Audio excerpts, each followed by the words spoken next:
listening to Sports Talk 916 with Greg Bull and Coach Greg Veroza.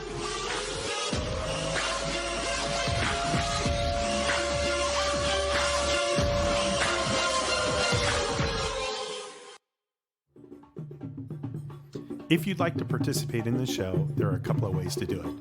If you want to contact us on Twitter, use the show's Twitter address, which is @SportsTalk916.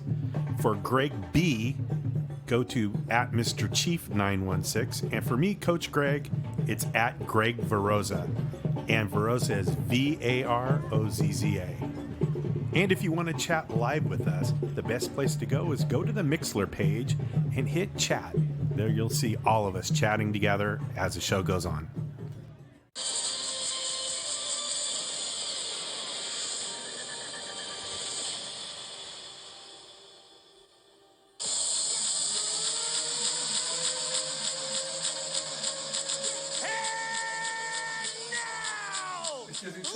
I know. It is that time. It is finally that time to meet tonight's starting five for your Sacramento Kings. It's funny. It gives me chills even to this moment. I know. That's the third time I've heard him say that. Twice live and once now, and I still get the chills every single time. It was amazing.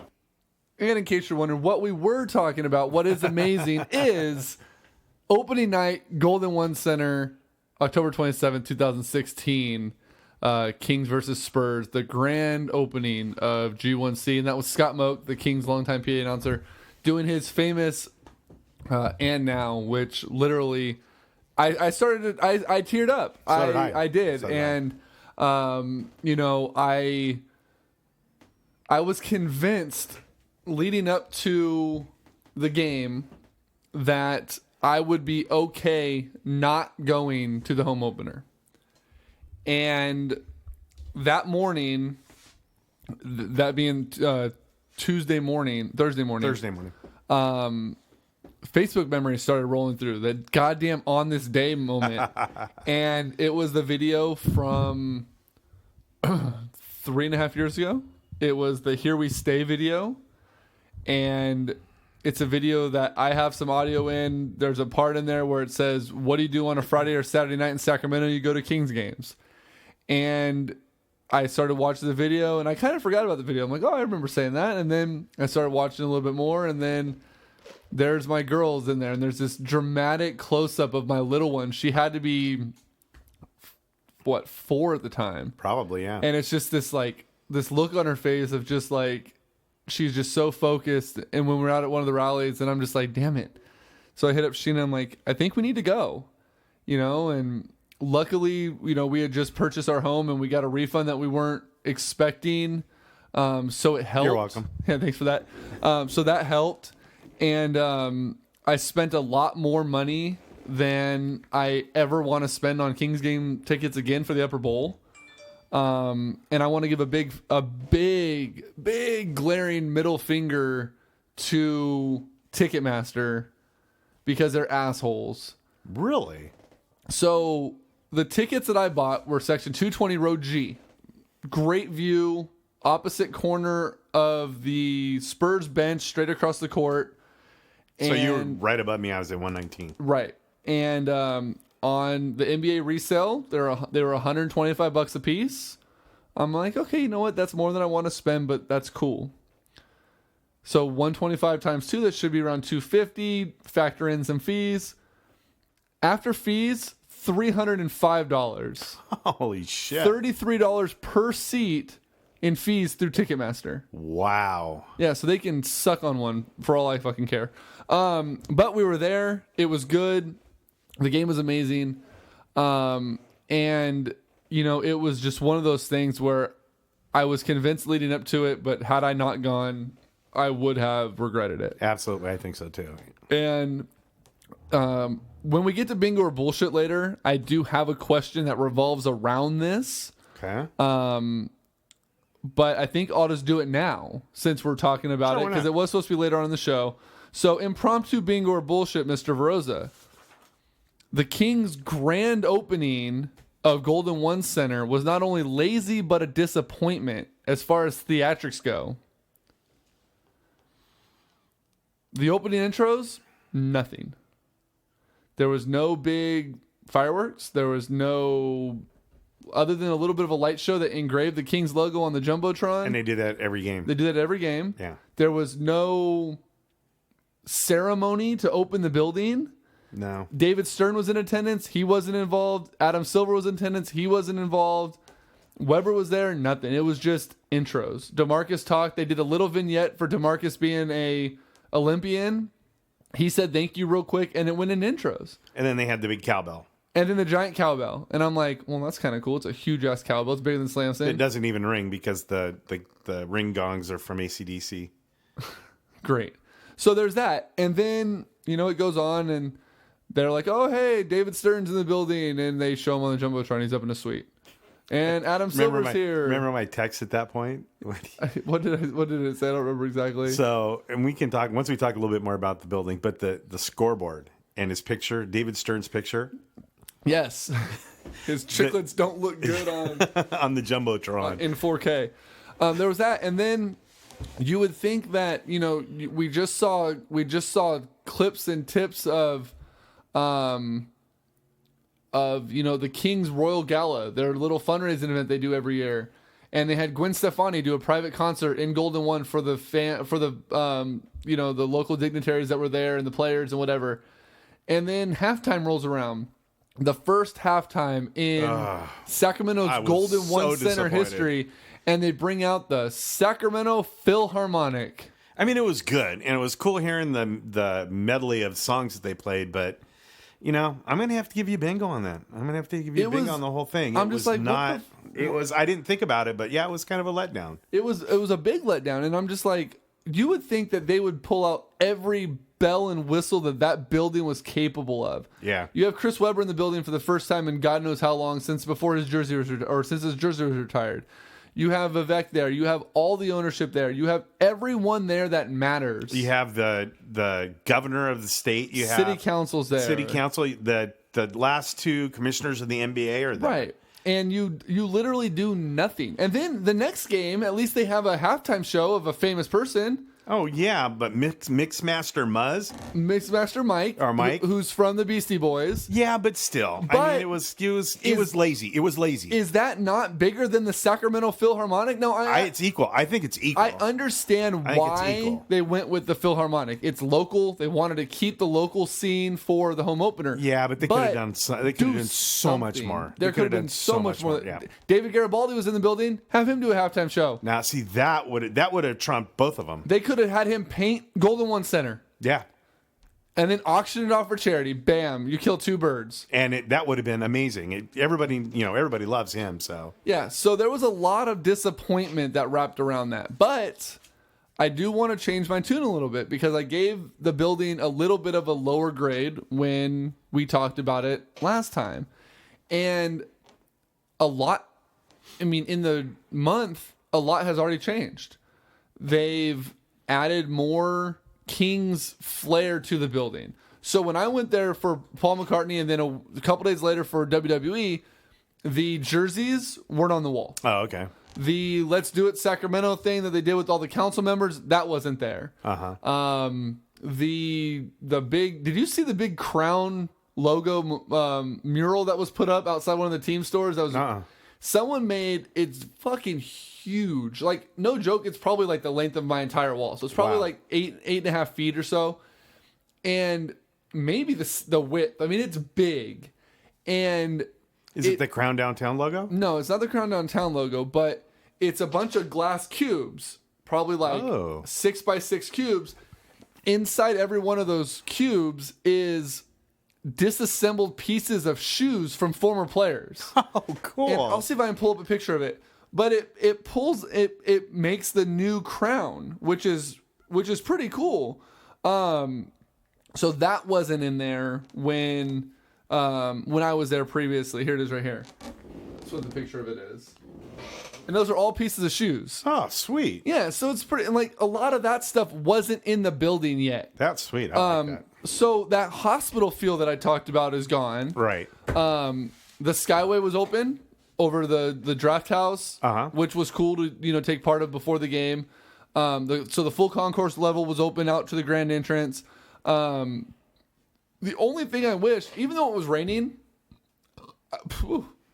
root beer, I would have loved for the grand entrance to be open on opening night, regardless of the fact that it was raining or not. That wasn't okay. So I thought the hangar doors were not open on opening night. Oh, you mean? Oh, okay. The hangar doors. Because I thought everybody keeps talking about the grand entrance, and I thought that's the only place you can get in, right? No, you can get in all the way around the building. You can get in. But there's, that would have been cool for the doors to be open, regardless of the weather, because the weather's not going to blow in. Right. So there was that. But I have a feeling those aren't going to be open very much. They had them open for, the both preseason games, and they had them open for a few other things. But I don't think it's going to be open during the regular season. Maybe not. So there was that. It was nice. I did enjoy it. My perception of the building did go up. I don't think there's a bad seat in the house when it comes to basketball in that building. The sound is amazing. And I talked to Moke after the game because Crown Downtown did get to go down and do a group photo on the court. And I said, man, you sound amazing. He's like, we're not even fine-tuned yet. He's like, it's still not there. Really? So, I mean, if that is the way they sound now, imagine when they get everything fine-tuned. It's going to be remarkable. Yeah. It was great hearing Scott Freshour run around and go crazy again in the building. There is one thing I think that kids are not going to like as much, and it involves Slamson and the players, Slamson and the dancers, is the upper bowl's not going to have that fanfare with them anymore. Because in sleep training years, if Slamson was running around the upper bowl, he would come down and mingle with fans and take pictures with kids and then run back up in the concourse and disappear into the stairwells and get back downstairs. Golden One Center, there's no upper ring. So he'd have to come up, work his way up, wiggle his way across, take pictures, work his way back, run back down. There's not a quick exit. Yeah. So I don't think, at least early on, I don't think... Well, they had some of the dancers came up last night, were throwing basketballs and stuff for a couple of the giveaways. So, but there's not going to be that like fanfare where they go up the steps when they're done and intermingle and run off. Yeah. So I think that's going to be a little bit of a problem for little ones. But I honestly think that it's gonna be good, and it also helps that while they're 2-1. This team has such a different vibe coming through them right now that there may be enough, excitement with this team. I mean, it's only 3 games, but it may be enough to keep people's asses in the seats a little bit too. Didn't last night. I would say that it was 3/4 full. Now, did you see how many people were up on the Draft House Bridge though? Yeah, that's pretty much what I'm thinking. So, and it was pretty well crowded. I didn't notice any empty seats standing out until halftime. Halftime, the place was empty, and it did that for opening night too. And I purposely didn't go to any events. I had a chance to go to a couple of Kings events. Couple people offered. I could have gotten tickets to go to Jimmy Buffett. I just didn't want to go. I wanted my first experience there to be opening night, just with all the hype and the atmosphere. And I walked in, and I was blown away. Okay. I've been to a couple other arenas. I've been to Utah. I was at the Kingdom. I was at the place where the Grizzlies played when they were in Vancouver. I've been to Oracle. I've been to, where else have I been? A couple other places.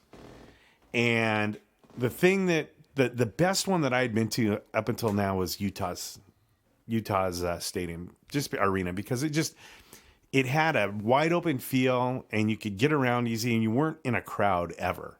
Right. And when I walked into Golden One Center, I had that same feeling. It's wide open. It's spacious. It's not like herding cattle to get around anywhere. There was plenty of places to eat. Even on opening night, I went and got a pair of Gary's Pizza. And it literally, there were so many people there, so many cash registers open, right, that I walked up, got my pizza, and walked away. It was gone 5 minutes. Yep. From where I was sitting. Yep. I didn't once. The only time I saw a line was outside of my section last night in one of the beer stands. There was a line to get beer, but that went pretty quick. Because I went and got the carnitas nachos from El Jefe. Yes. Oh my God. I had that opening night. I got the carnitas bowl. I didn't get the nachos. okay. I got the bowl that has rice instead of the chips. Uh-huh. Holy God, they put a lot of shit in there for I know. $11 or whatever it was. Yeah, 13. Yeah, worth it. It was well worth it. Worth it. And I Still also not better than Nacho Nook. never got there. The Nacho Nook nachos, by far one of the best things I've ever had in my mouth. Okay, I hope so. It was amazing. TJ says he's getting kind of hungry now. And also there was another place. So Paragary's was on one side. Across the little aisle was another place. I can't remember the name of it. And they had a bucket of roasted chicken. Nice. And it was really good. Rotisserie chicken was really good. Greasy as hell. And of course, halfway through eating that, I saw Dave. And he was walking up, and I waved to him, and he came over and shook hands, and I had greasy chicken all over my hands. Yeah, he'll be fine. Yeah. It's okay. Like Dave didn't have greasy hands from something he was eating. True. That's you know true. What I mean? Like, that's true. And I apologized to him. He goes, "That's all right. I just wiped it on your shoulder anyway, so no big deal." Yeah, that's Dave. So, it. Like I said, you mentioned that you were in awe walking in. Yeah. I will say this. Walking up, even though it was raining fucking cats and dogs, and my wife was bitching at me because we wore fancy clothes at the opening night. You know, I was in a shirt and tie and slacks, and she was in a dress, and, you know, we didn't wear any Kings gear whatsoever. Which, by the way, Sacramento, I'm extremely disappointed in the majority of you that didn't go above and beyond for the outfits. I don't think they really made a big enough deal about it. They didn't, and that goes back to the whole lazy question I had, because the fanfare around that should have made that a spectacle. And I'm going to say something that I don't think I ever would have said in my entire life, especially in the last 4 years. But if that opening night had happened and the Maloofs owned the team, it would have been a completely different event. It would have been amazing. Your jaw would still be on the floor. Yeah. It was. I mean, that's one thing that those guys did better than anybody else, and that is cater to the fans until they ran out of money. Yep. And put on a show. Yes. And they did a great job of that. And I wish whoever was behind that in the Maloof organization would have been included in the preparation. Well, I think back to the old intros where they had the sparkler fountains on top of the backboard, the fire that shot up, slams it on stilts with fucking giant sparklers that just rain sparks everywhere. Right. You know, and yeah, they'd even, like I said, they'd even have one bit of pyro at the opener. I'm like, what the hell, dude? Yeah. Like, yeah, they did. They had fake fireworks on the scoreboard during the national anthem, and they had little bracelet thingies that lit up. Barn Bomb wins outfit of the night. I don't think you saw him opening night. No, I missed it. He was in a full-on tuxedo, purple cummerbund, Nice. the most amazing purple shoes I've ever seen in my life. So kudos to Mike. You looked spectacular. You one-upped everybody there. Yeah. I want to get to Kings Talk a little bit later. Okay. We'll end the show with Kings Talk. So first we're going to come back. Well, let me go just a little bit more because I have a couple more things. Yep. So, as some of you know, I have a bum leg and I'm on my little knee scooter, and my seats are about 10 rows up in the second deck, and so it was just going to be impossible for me to get there. So, talked to my ticket rep for about about a week, and finally they came through the night before and got me seats in the ADA section. So I was in section 119, which was pretty much even with about the middle of the key on the side opposite of all the benches. Okay. And sat in the last row, and the seats were amazing. You could see everything. You could hear everything. I felt like I was right on top of the court. Also went to the next game last night against the Timberwolves, and walked in and was going to try to get to my seat and decided at the last minute to go over to guest services. Guy named Robert, who's in charge of the second deck of guest services, spent about 20 minutes with me trying to figure out a way to do it, and they finally found me seats in the ADA section of my section, so about 10 rows in front of my seats. Okay. So I got to see the view from my seat, basically, which was basically, instead of feeling like I was right next to the court, I felt like it was over the top of the court. Yes. And it's a lot higher than I was in Sleep Train, and it's basically the same seat, but I'm closer to the game.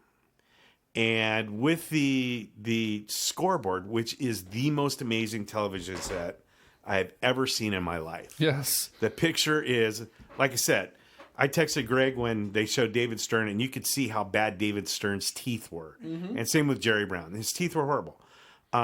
You could almost see the tears in Jerry Brown's face when everyone booed him. Like, that's how bad it was. Yeah. They were right on top of the replays. And the sound, I mean, anytime there's any kind of bass in that place, you could feel it in your seats, coming through your seat. That's how strong the bass was. So I walked out of there both nights completely and utterly impressed. Now that I think about it, you know, I think they could have done a much better job on opening night. I'm really surprised they didn't do more of a show, but I heard a lot of bad things about it. And even looking at some of the people that were sitting in some of the seats with no leg room, there's leg room. I mean, you're not going to have a whole spacious thing, and you're going to have to get up when anybody walks by. But I can't really can't fault anybody. And those two guys, my ticket rep and Robert, both did a great job of taking care of my special needs. So it was pretty awesome. And there were 3 gentlemen in the building that I don't know who they were. I have no affiliation whatsoever, but there were 3 young guys that were wearing those hard hats with the beer holders that have the tube run in their mouth. They were walking around the arena. They all bought tall cans of Coors Light. They had their thing set up. And one of the guys on the back of it, he had those little letters that you buy to like make words or whatever. And it said, "We don't need no stinking cup holders." And I was like, "You guys win." Like, I gave a round of applause, and I was like, "You guys win." Like, that's amazing. But yeah, we'll get to Kings talk, the actual X's and O's here in a little bit. And I got some stuff to talk about with that too. Absolutely. So we'll get to that. But first, I'm going to do something that we don't typically do this early in the show, but we're going to start with this. Are you kidding me? You kidding me? You kidding me, right? Are you kidding me? You kidding me? You kidding me? Are you kidding me? Are you kidding me? You kidding me? Are you kidding me? Are you kidding me? Jose Fernandez. Yeah, I saw that. Story comes out about him. Toxicology comes back. There was reports about a week ago before toxicology that the police officers that found the wreckage that pulled the bodies, all 3 bodies, out of the water, said that the bodies still reeked of alcohol. And it was reported that the crash when the crash occurred to when they found the bodies was close to 2 hours. If you're in water for that long and it still reeks of alcohol, you were drinking a whole hell of a lot of alcohol. And then toxicology comes out yesterday, and Jose Fernandez blood alcohol level was over 2 times the legal limit, and they found cocaine in his system. So my question for you, Mr. Veroza, is... This is Are You Kidding Me, right? Yeah, it is. But it made me... That is the Are You Kidding Me? The alcohol, the cocaine. Do you still feel bad, or as bad as we did when the news broke that he had passed away? Because this guy has all the money in the world, everything going for him, up-and-coming star, and he's going to go out and do something. I mean, I know everyone makes mistakes. Alcohol is one thing, but to be loaded up on alcohol, adding in cocaine, and then jumping behind the wheel of a speedboat at night without the proper lighting on the boat to see the shore, do you still have the same sentiment that came along with the story, 2 months ago or however long it was? No, I don't. Not at all. I think the alcohol didn't surprise me. Not at all. I would have bet your house Thanks. I would have bet your house on the fact that he was drunk. Yeah. Absolutely. I would not. When you mixed in the cocaine, that was that was like a punch in the stomach. He was revered, and it's still sad that he died, and the potential talent that was lost and the enjoyment that all of us would have gotten, or the hatred we would have derived from him pitching against the Giants or whatever. Not to be able to see that is really disappointing. But with that being said, it's kind of like, some of the actors or some of the other guys that have passed away from ODing on drugs. It's like, well, yeah, you kind of did it yourself. You put your nose to the table or whatever the hell it was. Exactly. So, yeah, I'm. How do you think some of these other players in the Major League Baseball field that have been, I mean, obviously they lost a friend and a comrade or whatever, but all the shows of emotion, all the shows of support across the league, all the players using whiteout on their hats, even in the World Series, or in the playoffs, Angel Pagan had, JF 16 or whatever, right. JH 16 or whoever. I always get Hernandez flipped around, but on their jerseys and on their hats and all this other stuff. And do you think they look back at it now and kind of look at that as a bit of a slap in the face that, it wasn't really an accident? It was more or less a bad decision now? Yeah. I mean, what was his blood? How high? What was his blood alcohol? They said it was over 2 times the legal limit. Okay. So that's not hard to do. I mean, it's not hard. You and I can go out for a night of beers and come back twice the legal limit. Mm-hmm. So again, and to be honest with you, at twice the legal limit, if I have a big meal in my stomach, I don't know that I really feel it. I feel buzzed, but I don't really feel like I'm drunk. Right. So I think I would imagine they're probably having the same reaction that you and I are. Is okay. The alcohol, we saw that. We probably figured that was the case. You throw in the Coke and there's probably some of them that are not feeling quite as mournful. Right. That's not the right word. As willing to put their mournfulness out there. Right. They're still you're still gonna mourn someone regardless. Correct. But yeah, maybe you won't be as public about the support, the overwhelming support that he's still getting months later. Now I feel a lot worse now for his family. Yeah. Than I did before. With him making that kind of a mistake, I feel that much sorry for his family. You know what sucks too, and this is obviously behind the curtain a little bit, but let's say that he had, he has his girlfriend and his soon-to-be daughter.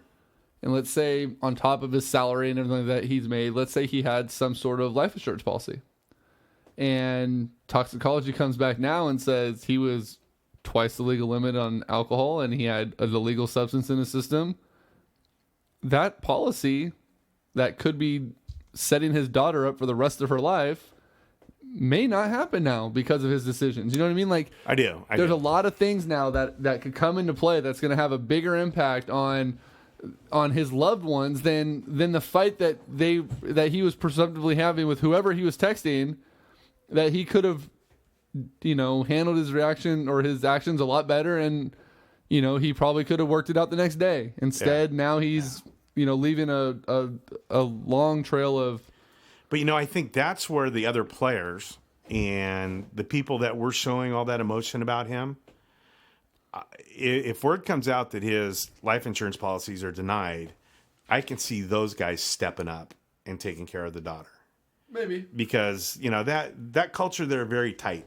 Right. And, they're going to overlook a lot of things that you and I might not. And so. Thanks, Mike. I can see that. I can see them stepping up and doing something else. Yep. All right. Let's go. That's enough of that. We don't need to be dragging it down. Let's hear some commercials. We're going to come back and talk about the World Series, which Barn Mom just updated us on.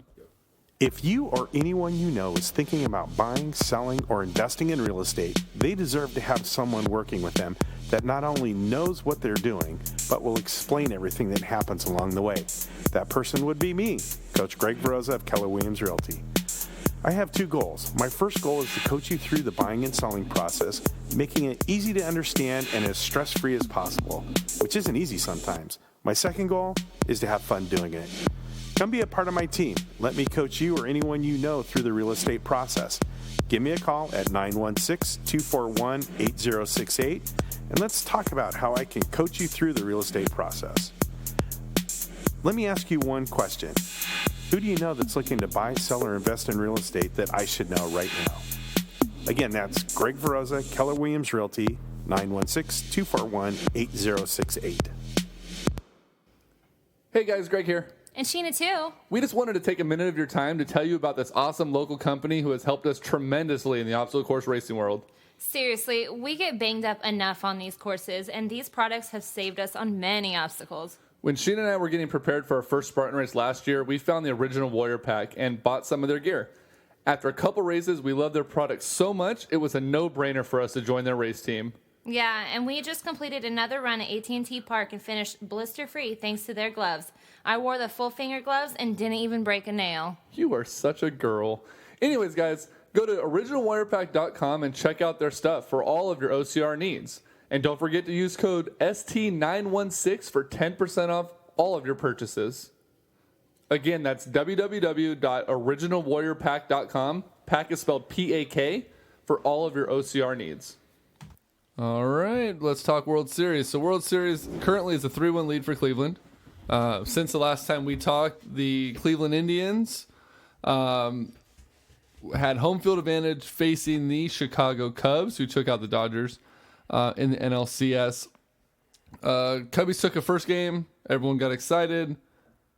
No. Cleveland took first game. Cubbies took the second game. It was going back to Chicago. Everyone's thinking momentum's finally on their side. And now, like I said, it's 3-1. Going into the bottom of the ninth, or going to the ninth inning right now, Cubs have a 3-2 lead on Cleveland. Right. That'll send it back to Progressive Field with a 3-2 series lead on Game 6 on Tuesday for So Cleveland. do you think the Indians are throwing this game? So it goes back to Cleveland and they win it in Cleveland? Throwing the game, no. But Not too disappointed that they're going to lose? that could be it. But here's my question for you.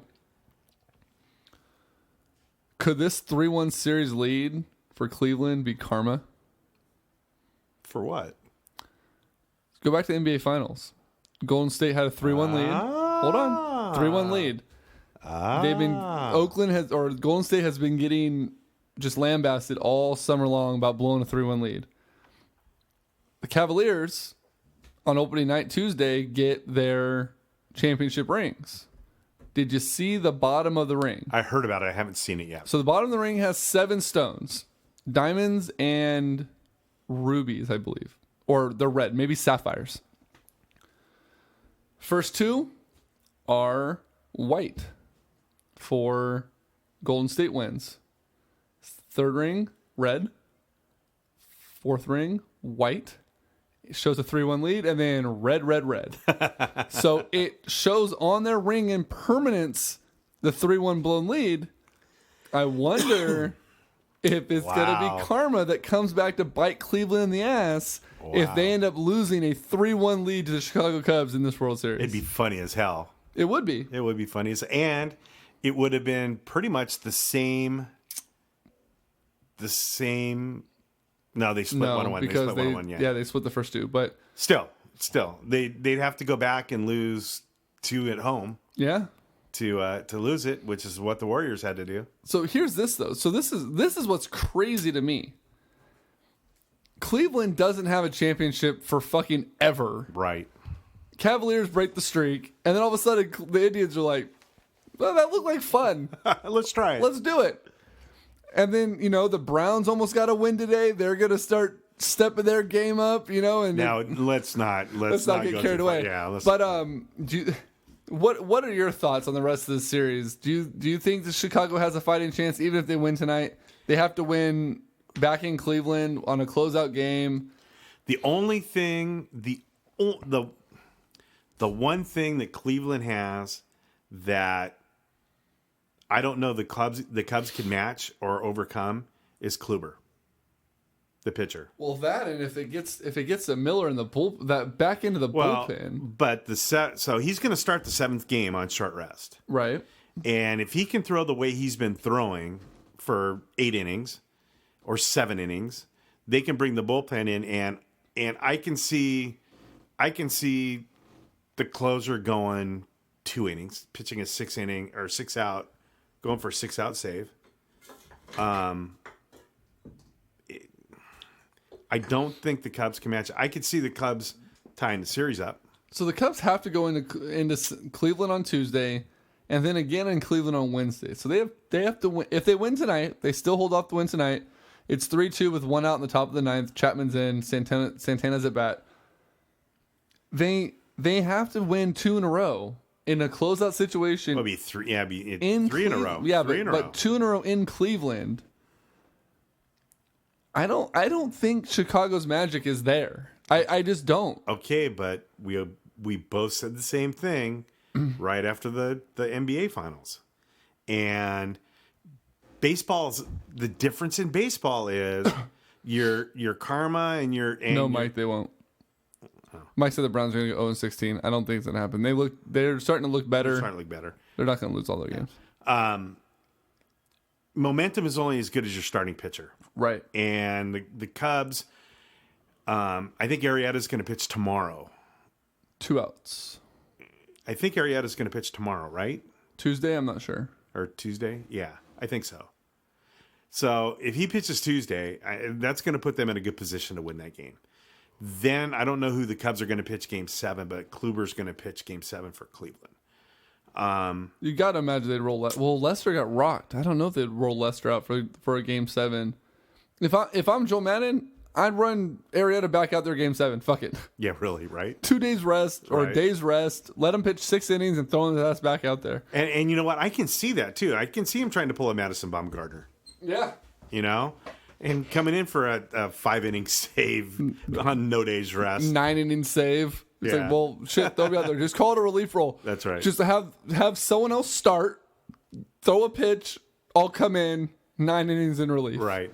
Just fucking go with it. So I don't think it's over. I think the Cubs always have a shot, and I like your karma take because I think that's, definitely something I hadn't thought about. Wouldn't that be crazy That would be if awesome. Cleveland turned around and blows a 3-1 series lead? But either way, one long streak is gonna end. And of course, you've heard, the statistic, right? And I don't know if we talked about this last time, did we? That what team is now the I was longest? just about to mention it. The longest streak of any team not appearing in a championship series. Game over. Chicago just won 3-2. Okay. Is, ladies and gentlemen, your Sacramento Kings. 1951. Yep. So we are now the proud possessors of the record. And it's not Current just longest streak. championship. That's the longest streak of championship. And because obviously the championship streak is gonna stay. One of these two teams is gonna be Right. either a never or what the 108, Not 109 winning years. it's not winning the It's championship. making it to a championship game. Right. Yeah. Right. Thanks, Kings. Yeah. God. Yeah, there it is. Game 5's over. So there's that. So let's jump right into this.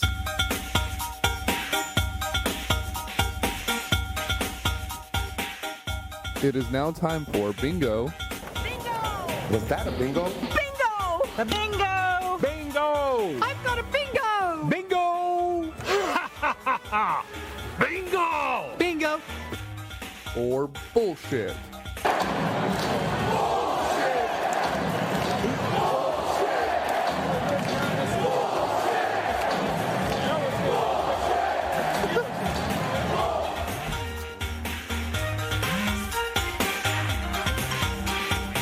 I'll let you go first.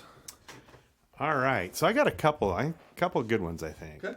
So in the last 2 weeks, the NFL has seen 2 ties. Good Lord. First time in, I think, since 97.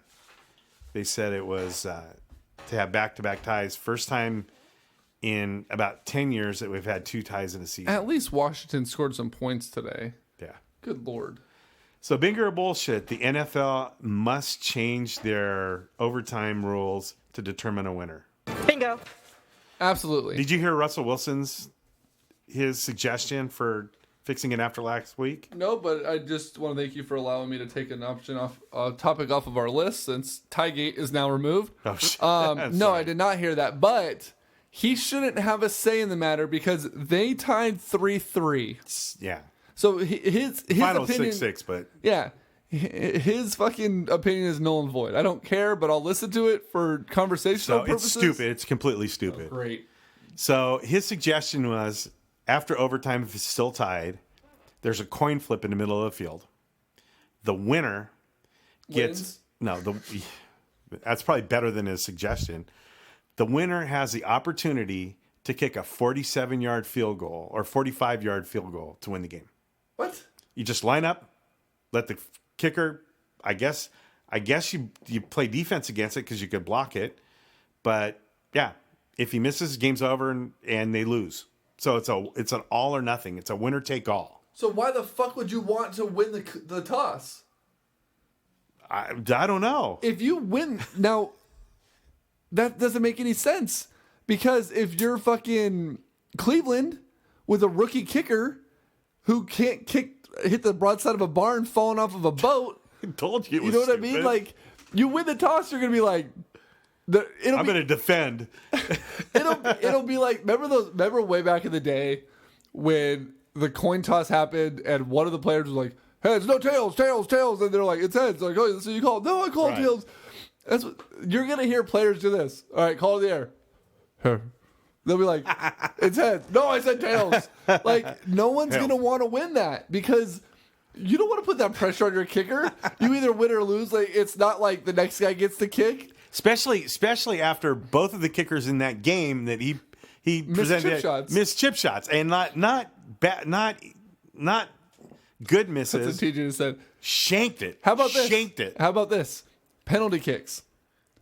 You have your kicker come out, and you have to start at a 40. And each kicker kicks a 40, and then a 45, and then a 47, a 48, a 49, and a 50. And if it's still tied after the 50, you move it to whatever the NFL record is. If Janikowski was in Denver and kicked an 86-yarder, guess what? Everyone is kicking 86-yard field goals until there's a win.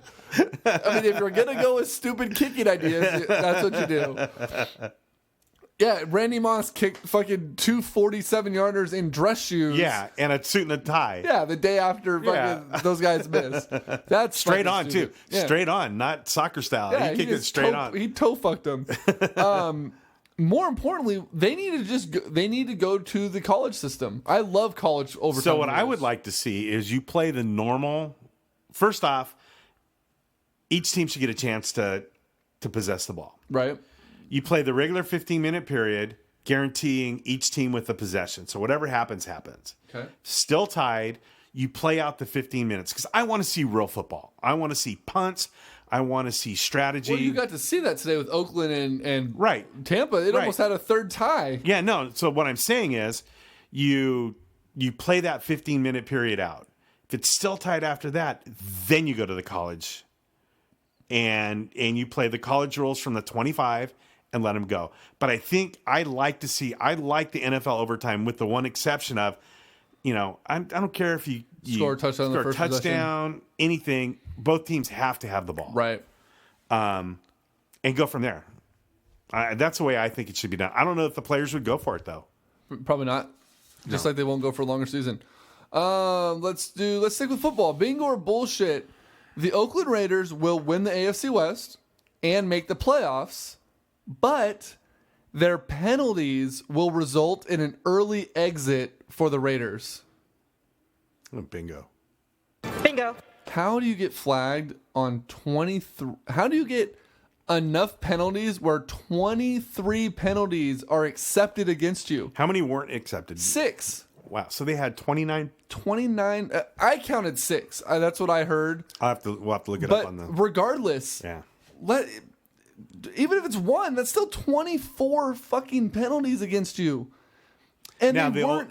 Did you see the one in overtime or in the fourth quarter? No, big ears put me to sleep. Okay, so they have this play all the way down to like the 1 yard line, right? They run up to the play, 1 yard line. Oh, I did see that. Delay I a did game. see that. I did. And see I'm that. like, okay, well that's fucking stupid. Call timeout. What the hell are you doing? Yeah, he had 2. And then you move back and you move back. And then, I don't know if it was in the fourth quarter or overtime, but they line up and they have a 3-bunch wide receiver on the right. It was Cooper, Crabtree, and Roberts against these little midget corners. And then they had Rivera on the left side of the line against a linebacker, right? the ideal wide receiver setup. Right. Carr hard counts. And draws his own players. The tight end, so it was the left guard and then the tight end, and then all three receivers on the right side, every one of them at the same time. And it was like, what the hell?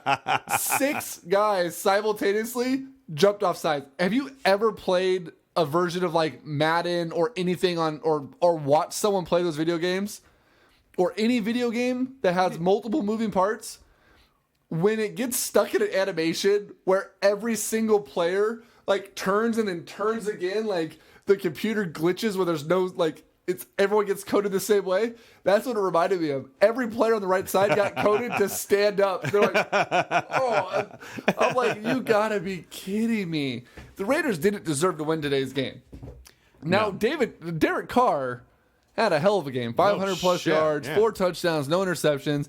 I almost played him on my DraftKings, and then I decided not to. Ooh. Which reminds me, I need to check my DraftKings because I played $13 worth of lineups today. But I was just like, dude, you are fucking killing me. And I won $16 today, though. Good for you. I took second place in a double-up league out of 25 people. And out of 17,000, I took 3,300. Wow, good for you. And then in the 47,000 person league, I took 23,975. That roster shit the bed so hard on me today. Let me go ahead and tell you this roster real quick. Carson Palmer, who finally got some points at the end, garbage time. But still. Latavius Murray would have been great to have at that 1 yard line before the delay of game. Yeah. Bilal Powell fucking couldn't do shit against Cleveland. He had 1 big touchdown. Doug Baldwin disappeared. Crabtree did okay. Emmanuel Sanders sucks. Jimmy Graham, I'm thinking, Graham against his old team's going to fucking light it up. Nope. Jacquizz Rodgers gets hurt in fucking overtime. He goes away. And then I played the Jets defense. I played the Jets defense in all 3 of my DraftKings leagues. Shit. Thinking, it's Cleveland. That's a no-brainer. 4 points. Yeah. I was 16 points out of making 88 cents. That's how bad that lineup was today. Terrible. But I won $16. Well, the one good thing about the Raiders doing it right now, it's not at the end of the season. So they have time to... And it's a Del Rio team. Yeah, and they're going to have penalties. And I think the year that the Niners set the record against Buffalo, I think they made the playoffs, and was that the year they went to the NFC Championship game and lost? I believe so. So, and they cleaned that out. That was an anomaly, that game. What's amazing to me is if you look back at the Raiders were notorious for being the league's most heavily penalized team. Like, they led the league every single year for like 13 years in a row. Yeah. And they never once cracked into the 20s in a penalty. This is the best team they've had since 2002, and 23 fucking verified penalties. Insane. Yeah. Do you have another one? So, we talked about this one in the break. Should I, the chant? Do you want me to save that? No, go for it, because this Okay. is... All right, so... Dallas and Philly are in overtime, tied at 23. Come on, third tie. Let's go. Really. So, DeMarcus is playing good. I would think that the game that he played opening night was, I think, one of his best games he's ever played. All around, yeah. Yes. Last night, brought in a little bit of the overdramatics. He fouled out. The foul that he fouled out on Was legit. It was legit. His foot was halfway inside the ring, but yet he ended up 20 rows up the into the stands. He had to go get his mouthpiece that he threw up there. Well, he threw that at about 10 rows up, so he was already going up the stands when he threw his mouthpiece. Right, but then he had to go get it. And then he had to go get it, but still, way over dramatic. Started coming out with the hands. What, me? I didn't do it. And I think he got a technical in there somewhere too. Earlier in the game, he had a T, yeah. So, and I understand that he's going to have those games where he does that. What drove me nuts is every time he got to the free throw line, a bunch of idiots, and I think it's just one section starts it every time, started the MVP chant. MVP. Section 220. That was you MVP. fucking idiots. So my bingo bullshit is DeMarcus Cousins will be in the top 5 for MVP voting, but no higher than number 5. Bingo. DeMarcus Cousins will be in the top 5, but he won't get higher than a second place vote. He won't even earn, or Yeah. I'm gonna say a third place vote. He won't even get a first or second place vote. Napier will give him a first place vote. No, he won't. You don't think he will? No, I don't think Grant's considered him an MVP quality player yet. Okay. Speaking of MVP quality player, did you see opening night Anthony Davis? Yes. Did you see the full box score? No. So Anthony Davis scores 50 points, 16 rebounds, 11 assists, like 44 blocks. Like he had an amazing game, right? Pelicans lost. The rest of the team, if you go look at the box score, the rest of the team, 52 points. Oh, shit. They scored 102 total. He had 50 of them. So here's the impromptu bingo bullshit. At the Pelicans are going to suck? Yes. well, yeah. Bingo. At the end of this contract, Anthony Davis is gone for the Pelicans. Anthony Davis has like 6 years left on that Does he contract. really? Yeah. He Bingo. just signed a huge... I agree with it, but he just signed a huge extension, like okay. billions of dollars. My last one we'll get to later when we talk Okay, about I got one more football one. Go ahead. So the Cleveland Browns haven't won a game. Bingo. Our 49ers have won one game. Bingo or bullshit, the 49ers won't win a game the rest of the year. And The Browns will. And we'll end up with the first pick in the draft. Do the Niners play the Browns this year? I don't think they do. They'll win a game, I don't think they will. but I don't think.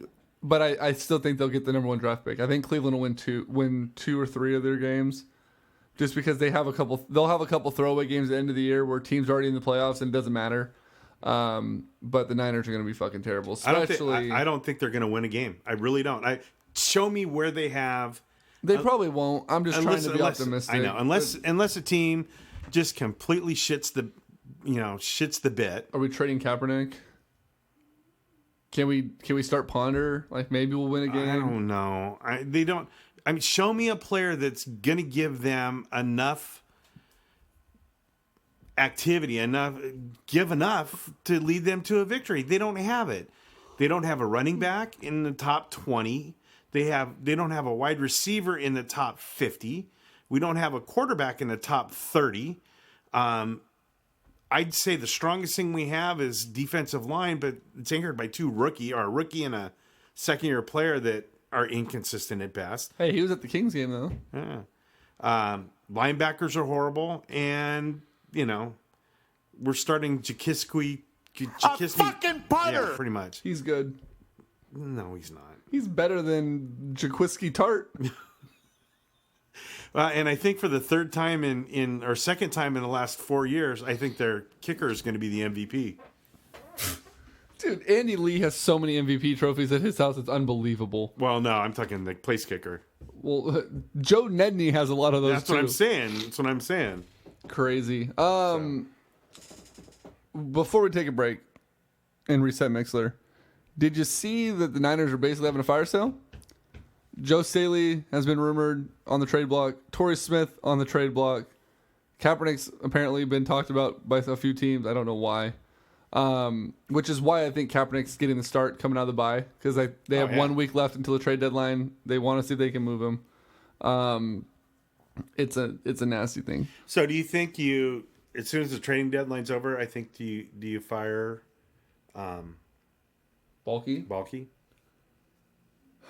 Do you think he makes it through the end of the season? He'll make it to the end of the season. You think? Yeah. Just because him and York need to finish their blowjob quotas. Those guys are fucking terrible. One thing, speaking of blowjobs, did you see what happened in Buffalo today? Mm-mm. Teams are driving about the 3-yard line. Play to the left. Running back comes running around. Out of the sky comes a foreign object thrown onto the field. Do you know what it was? No. A big flesh-colored dildo. Nice. Comes bouncing on the field. Ba-doom, ba-doom, ba-doom, and just like rests on the field. And players walk by it. And one ref has to remove it. And he just starts kicking it off the field. It was I didn't see great, that. dude. I didn't see that. Barn Bomb, if the 49ers get number 1 draft pick, do you think that they will draft a fucking punter? Hey, he said it again. You owe him 2 sodas now. Did he say fucking? Yeah, he did. Wow, Mike, or you some- little tart, you. Or some other position. Niners are taking a quarterback, number 1 overall, without a doubt. Buffalo fans are raunchy and filthy. Shut up, Patriot fan. Reports are, though, that the dildo was underinflated. And it was actually Tom Brady's. So enjoy that as you will, TJ. Let's go ahead and... So that means it was Giselle's. No, hers is probably hard. She doesn't get that from Tom. We did that. We're going to come back and do... Let's talk Kings. So we'll be right back. What commercial are we doing? Let's go with this one. Hey, man, what's up with the studio? It looks so much cleaner than the last time. I know I haven't been here in a week or so, but what the hell happened? You know, I just got tired of cleaning it myself, so I finally gave Crandall's Cleaning Service a call. They came out. Looks like this. Damn, they did a good job. Yeah, I mean, they're amazing. Fully licensed staff came out, gave me a quick estimate, knocked it out in a couple hours, and they're going to come back on a monthly service. What, are they going to do the rest of the house, or that couple hours just cover the office? A couple hours cover the office. That's all I had them quote for. But they do whole houses. They do offices. They do home stagings. They do everything. Cool. Yeah, so, I mean, if you want your house clean, give them a call. 916-952-3620. Ask for Nick. Let them know Sports Talk 916 sent you. Like I said, they'll come out. They'll give you a special quote. They'll do monthly, bi-weekly, weekly, whatever it is you need for all your cleaning needs. They're fully licensed and insured. They'll take care of you the right way. Sweet. I'm calling tomorrow. Awesome. Remember, that's Crandall's Cleaning Service, 916-952-3620. All right, breaking news. Dallas wins. Dallas wins. Beat the Eagles. We're going to reset mixer. We'll be right back. Fucking Dallas, man. Ooh. Podcast only. How about that? Nice. Yeah, right? All right, let's talk about the Sacramento Kings. Yes! Yes! Yes! Yes! Yes! It's not what I meant to choose, but it works. So, well, not that one either. Rock! All right, Sacramento Kings. Where's the sound? Where's our new sound guy? Yeah, really. Where's our new sound guy? Hey, sound guy had the iPad charged at 100% today. I like that. That was good. Totally by accident. Sacramento Kings 2-1 start. They opened the season in Phoenix. Looked pretty good. Phoenix is horrible. Phoenix is horrible. So that led me to question whether or not it was a good showing or a bad team. After they lost to San Antonio and the way they played against San Antonio, I started leaning more toward good play, not so much bad Phoenix play. And then last night they started off terrible against Minnesota, but in the third quarter? It was 33-12 that they outscored Minnesota. Yeah, they came back really well in the third quarter and made a big run. What disappointed me last night, second quarter, and I don't know who was out on the floor. I know McLemore was on the court. I know that Barnes was on the court, and I know that Willie Cauley-Stein was on the court. I don't remember who the other two guys were. And they came in, and the score at that point was probably 29-27 when those guys got on the court. And when they left, it was 43-27 or something ridiculous. Terrible. They didn't score anything that I can remember. And it scares me that the bench isn't any good, that they're not playing the way they should. Opening night, Rudy Gay became a little bit too much of a black hole for me. I liked the way they played, although you could see a tale of two different teams every time they got the ball. Mm-hmm. The Kings would have the ball down on their end, lazy pass, dribble, DeMarcus drive, or somebody drives for the basket, usually Rudy. Spurs get the ball, pass, open 17-footer. The Spurs moved the ball like it was a fucking game of ping pong. And I don't understand why more teams don't play that way, because it's not like they're Jay Will passing the ball, that they're passing the ball out of their ass. It's just really, it's as basic fundamental basketball as you can possibly play. And I don't understand why more teams don't play that way. I don't know. the Kings have moments of doing it, but the Spurs do it on like every possession. Yeah, they just do it. Last night, so I would say for 2.5 to 3 solid quarters against the Spurs, they look great. Spurs kind of warmed down fourth quarter. Rudy Gay took over and just became a black hole. Last night, they reverted back to some old habits. DeMarcus was trying to play point guard a lot. It was interesting to see he would go down low. And I remember one play in particular. Minnesota drives, put up a shot, and DeMarcus blocked it to about 14 rows on the other end of the court. I mean, it was just a nasty block. You gotta grab those. Don't fucking send them past. They get the ball back. The Kings get the ball back, goes down, and he sets up on the 3-point line. And he stayed out there all night long. He wasn't going inside. Every time he'd go inside, it was like a man amongst boys. He could not be stopped. Then he goes out to the 3-point line. Half the time he's driving, half the time he's shooting wide left or wide right. They're just reverting back. You can see them making the changes, but it's not 100%. When they get panicked and frustrated, they go back to the way they've always played. And I can see changes. I can see the difference that the coach is making already. Damn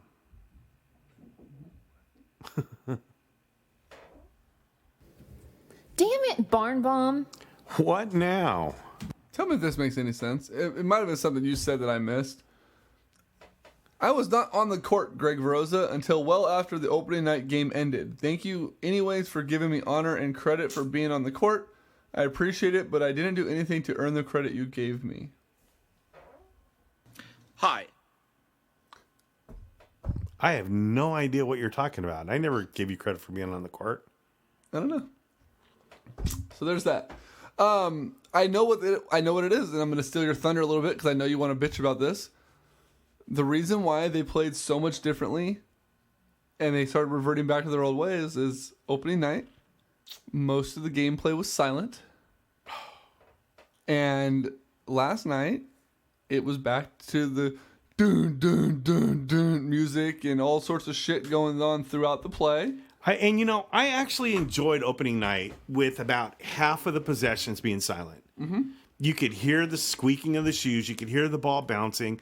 You could hear the game. One of my favorite things when it's quiet is when the backboard microphone picks up a fuck, and it's like echoes through the arena, and you see parents are like what the hell was that? Like, it's so quiet that microphone is able to pick up audio, and that microphone is designed to get the rim sound, the clang.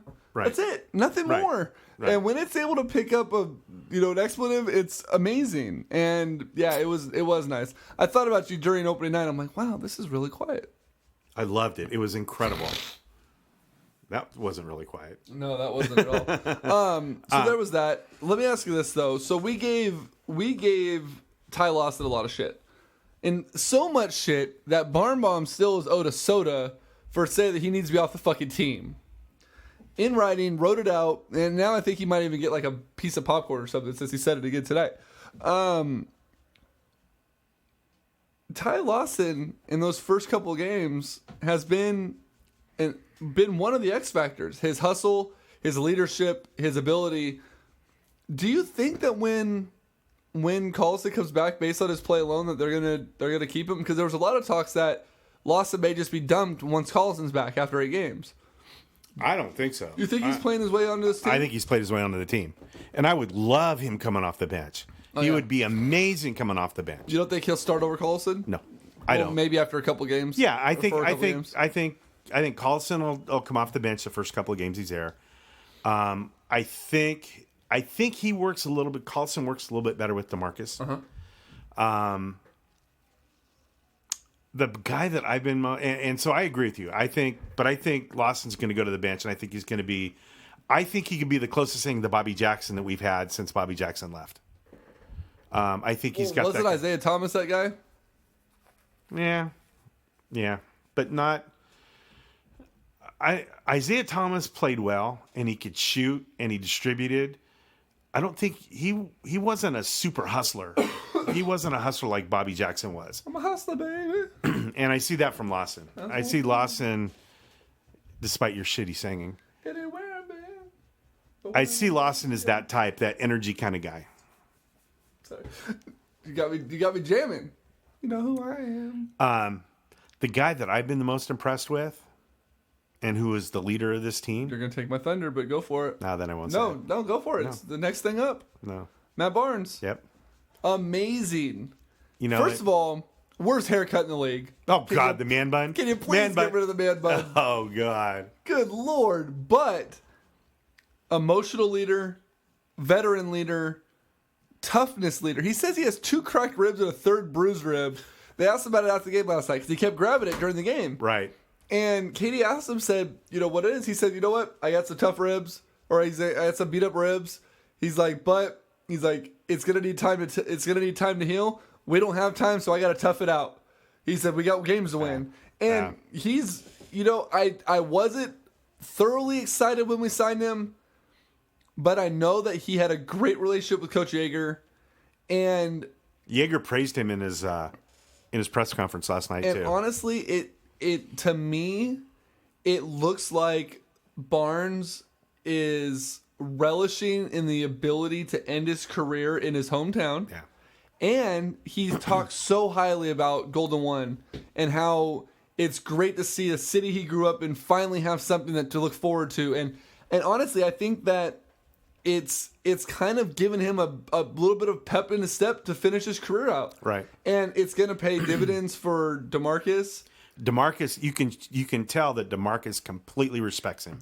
You know who else is working with a lot, and I've heard that they're working one-on-one together a lot, and his confidence level, while he's still not playing great ball, but his confidence level, you could tell, is through the roof right now, and that's Ben McLemore. I was going to say the same thing, yeah. Ben, he's taking shots, quick release shots. He's not hitting them yet, but he's not hesitating. He looks like a completely different player. Yeah, he's catching and shooting. He's coming off of picks and shooting the ball quickly. He's not pump faking and shooting. He's just playing free basketball, and I think Matt Barnes has a lot to do with that. I think that if Caspi plays, he can benefit from it because they can work together. You put Barnes in at the 4 spot, and you have a quick lineup. I never really would have thought. I mean, yeah, it is 3 years or 3 games, but I never in my life would have thought that I would say Matt Barnes right now is the X factor on this team. Oh, absolutely. And I don't know, was it you and I that were talking about it after the first game, where I think it was DeMarcus had a shot at the top of the key, right at 3-point line, and passed it up and threw it to Barnes, and Barnes turned around and threw it right back to him, and you could see the body language of Matt Barnes is, take the fucking shot. I don't want it. Take the shot. That happened the other night with I believe it might have been the Minnesota game, or it could have been it wasn't Minnesota. No, this happened again though, where Barnes got the ball at the top of the key, and it went to Lawson in the corner to Barnes, and then Barnes fired it as hard as he could back to the corner to Lawson. Lawson hit a 3 and sealed the game. It might have been the Phoenix game. Yeah. It's just he has that lead by example thing. I'm gonna be gritty. I'm gonna get the ball going. If I throw the ball at you fucking hard and you catch it, shoot the fucking ball. Exactly. Like, stop cupcaking it. You know what I mean? So I was excited about the signing just because I thought that he could give us the toughness that we lacked, and the well-directed toughness, not the idiot DeMarcus Cousin toughness or the crybaby stuff. It was, I'm getting in there and scrapping, and you're not. You and I are going to go, and I'm not going to be the one that walks out of here all messed up. You are. And that block that Barnes had last night in the 4th quarter on Wiggins. Oh, it was awesome. Oh my God, it was beautiful. So yeah, I think he's the X factor. I agree with you 100% on that. Question in the chat box: what do you two think of Coach Yeager's style and how the Kings responded to it on Saturday night? Remember, they were down 18 to win by 3. TJ says, I've noticed that too. Oh wait, McLemore. He's talking about McLemore, and then Mike says, "As are the Kings overall just a different team with Yeager at the helm as head coach?" Oh God, yeah. Absolutely. Joe Granada said something on Facebook the other night after the Kings win against Minnesota. Yeager has done more in 3 games than George Karl did in a year and a half. I agree with him. And it goes back to, I don't think we've had a show since the first game of the season. The Kings are up by 21 in the 4th quarter against Phoenix. Phoenix steals the ball twice. It gets 2 layups, cuts the lead down to 17. Jaeger calls a timeout, and as the players are walking off the court, you can read his lips. He's yelling at the top of his lungs, "Wake the fuck up." Yeah. We're up 21 points in the fourth quarter with like 6 minutes to go, and he's still coaching to win the game. And I noticed it last night. I want to say it was Willie Cauley. Came in, made a couple of mistakes. He pulled them out right away. And instead of, and he made a mass substitution. He substituted like 3 guys. First 2 guys, he just kind of gave them high fives. Willie Cauley or whoever it was, and I apologize, I don't remember who it was. He stopped him. He put his hand on his back, and you could see him pointing to different things on the court where he should have been or what he should have been doing, and coaching him up right then and there. And I don't ever remember Carl doing anything like that. And I think the style that Jaeger's playing is what brought us back. I think the problem is, one, he left the second unit in way too long last night, and they got too far down. But they tend to blow it when they start reverting back to their old ways. That, and I think right now Jaeger it's still, and I don't blame him for this, and I'm not even upset he's doing it. It's still 3 games in the season. Absolutely. And I think that, the NBA, for as long as their season is, it's ridiculous that their preseason's 4 games. It doesn't give you enough time to see what you really have to cut your rosters down. So for a team like ours, yeah, where you pretty much made wholesale changes, yeah, right. I agree. So with you. I can see him basically tweaking lineups and rotations until Collison's back.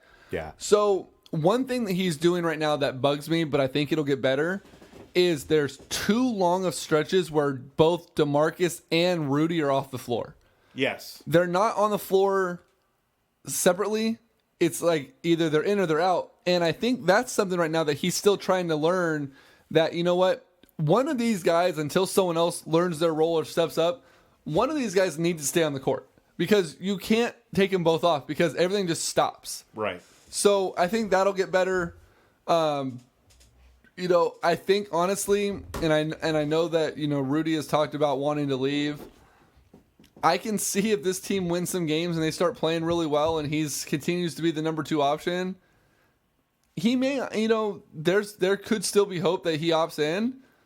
But at the same time, while he has been turned into a little bit of a black hole, Rudy's been the best player on our team aside from DeMarcus. I mean, obviously. And it's not that DeMarcus is like A and then Rudy's at like C. No. It's A and A minus. Like right. Rudy is right on his coattails. And last night he had some stretches where he played really, really well. Right. So it's not all the time. And I think it's still a function of the players still learning the system. And I think that, like you said, I think now if they're still doing this at 25 or 30 games into the season, then that's going to be right around the trading deadline. Then you might start talking about getting rid of Rudy.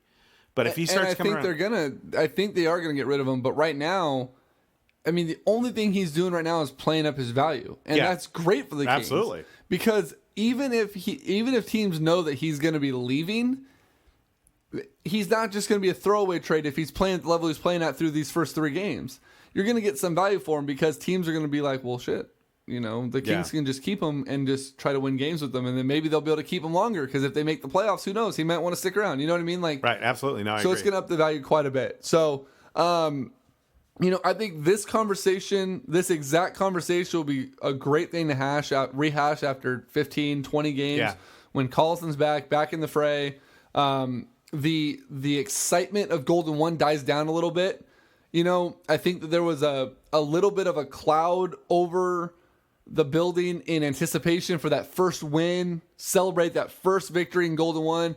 Now that's out of the way. Now it's regular basketball. It's our home building. There's no more focus on anything else that's outside of what happens between the lines. I think the newness, excitement of it is going to last a little while. I think it will too. Because part of it is because I think there's going to be so many people coming in for the first time. So I think we're going to hold on to it. That newness is going to wear off at about 25 or 30 games. Right, but I think the players, whether they want to admit it or not, know that there's pressure, though, to get that first victory in the building. And now that that's out of the way, that's one distraction that's going to be gone. And thank you, NBA schedule makers, for scheduling the opening night with the arguably the best team in the NBA. Right. Appreciate that. Why couldn't we have Phoenix as our home opener? Can you imagine, though, if the Kings would have pulled that victory off, how great that would have been? Oh, God. I mean, the Kings are still better than the Warriors. I mean, the Warriors lost by 27. We lost by, 9? No, they won by 29. Yeah, and then the Warriors tonight only beat the Suns by 6, I think. So, obviously, Kings are better than the Warriors. One final thing before we go, something that I know you care deeply about, Mr. Veroza. Tonight, WWE held their Hell in a Cell pay-per-view. U.S. Championship match, Roman Reigns successfully defended his title against Rusev by pinfall. Bayley, hot, defeated Dana Brooke by pinfall. Luke Gallows and Carl Anderson defeated Enzo Amore and Big Cass by pinfall. Universal Champion Kevin Owens defended his title against Seth Rollins in Hell in a Cell. Cruiserweight Championship, Brian Kendrick defeated TJ Perkins to win the title. Cesaro and Sheamus defeated New Day by disqualification. So New Day retains their championship. They are now champions for 480 plus days in a row. Longest reigning champions in tag team history. And Charlotte defeated Sasha Banks to win the women's title, which I don't like. I think that's stupid. Isn't Sasha Banks, isn't that Beyonce? No. But that's it. So there you go. There's your WWE Hell in a Cell. Brock Lesnar did not compete. He will be at SummerSlam facing Goldberg. Now you're talking. Swear to God, that's my boy. Goldberg is back. That's my boy. Goldberg. I might have to watch that. Goldberg is bad. He's back to face Brock Lesnar at SummerSlam. He's a bad dude. Or Survivor Series, not SummerSlam. Survivor Series, which is in Toronto in a couple of weeks. Yeah. NFL alum Goldberg. Minnesota Vikings alum. That's right. That's right. So was Brock Lesnar. And Roman Reigns, who defended his title tonight, also played for the Minnesota Vikings. With that being said, because I know Barnbaum is just salivating at the bit to talk about wrestling more, we're going to call that a show.